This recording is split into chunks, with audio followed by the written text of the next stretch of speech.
Okay, welcome to part 2 of keto-ish chili on a cold day in South Texas before our wonderful football game against Green Bay Packers and Dallas Cowboys. So, I have browned 2 pounds of hamburger, 2 pounds of sausage. One of those was turkey sausage, trying to keep things on a little bit more heart healthy. Diced 1 whole onion, sauteed that up. This is meant to be done in a Instapot. I don't have an Instapot. I prefer the crock pot, so I have modified it just to do it in the crock pot.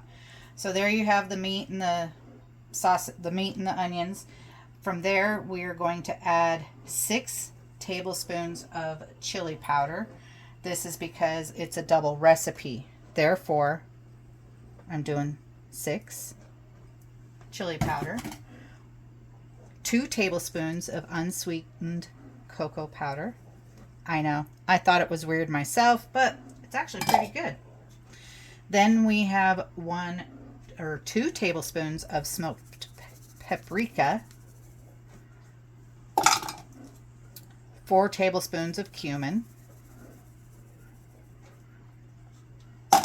1 teaspoon of dried oregano. Always remember, you can add more to flavor as you choose. From there, I am adding 2 cans of, I chose the fire roasted Rotel tomatoes. My husband does not like big chunks of tomatoes, so I just pureed a little bit in my little Ninja blender. 2 15-ounce cans of diced tomatoes. Once again, kind of pureed a little bit. We're going to hope there's enough room in this crock pot. It calls for 2 containers, or 1 container of beef bone broth. I just use regular old beef broth. I go with the stuff with the less sodium. I'm not a big salt person. This way you can add more if you choose at a later time. I'm really beginning to second guess doing a double batch because I don't know if we have enough room. Maybe if we stir it a bit, get some of the juices down in there. There we go. I think we made a little bit of room. This is a no bean chili. Like I said, it's supposed to be keto-ish. Because of some of the ingredients I used. I didn't use the bone broth like I should have.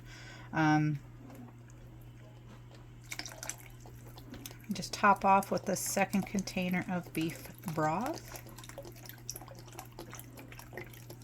I think and I made 1 slight error. You were supposed to stir in the dry ingredients into the meat before you added in the wet, but that's okay.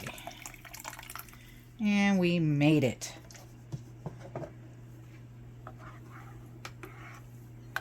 As you can see, those dry ingredients are kind of clumping up. Like I said, I made a big mistake.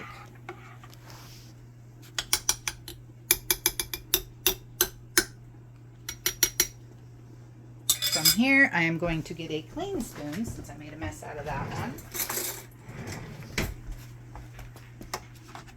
And it calls for either 1 tablespoon of garlic powder. In this house, we use as much fresh garlic as we choose because we like garlic. And then salt and pepper to taste.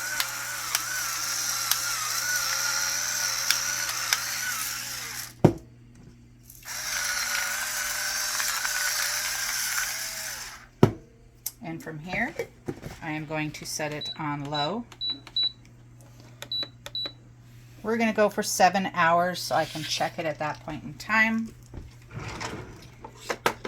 Give it 1 more quick stir to incorporate all the ingredients.